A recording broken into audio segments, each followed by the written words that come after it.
nga kumakain pa kami dito ng balot at dahil nag-scroll sa FB si Tita Joy Joy at nakita niya yung Forest Park na may pailaw na at maganda yung view. Nagdali-dali na kami diyang kumain ng balot kahit mabilaukan man kami. Char lang.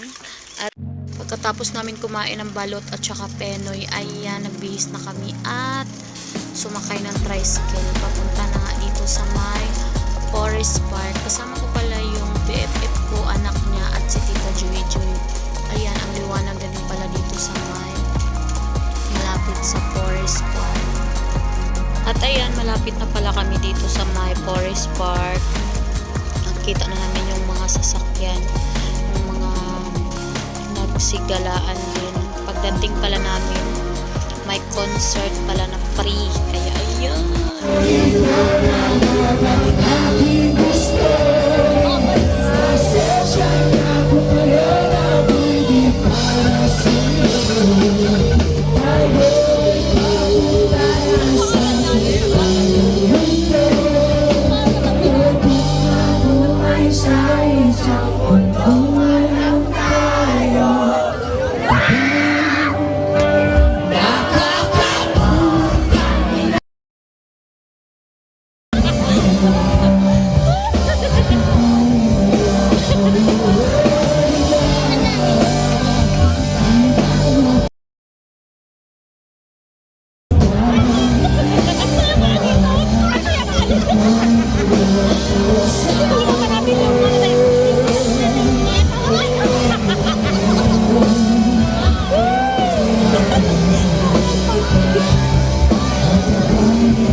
At ayun na nga, isang kanta lang talaga yung naabutan namin dahil magte-10 na pala kami na nagpunta. At ayan, tapos na sila kuya tapos na silang kumanta at napag-isipan na lang namin na magpipicture na lang kami doon dito sa may mga pailaw. At ayan, tingnan nyo naman ang ganda-ganda naman ng pailaw ni Mayora.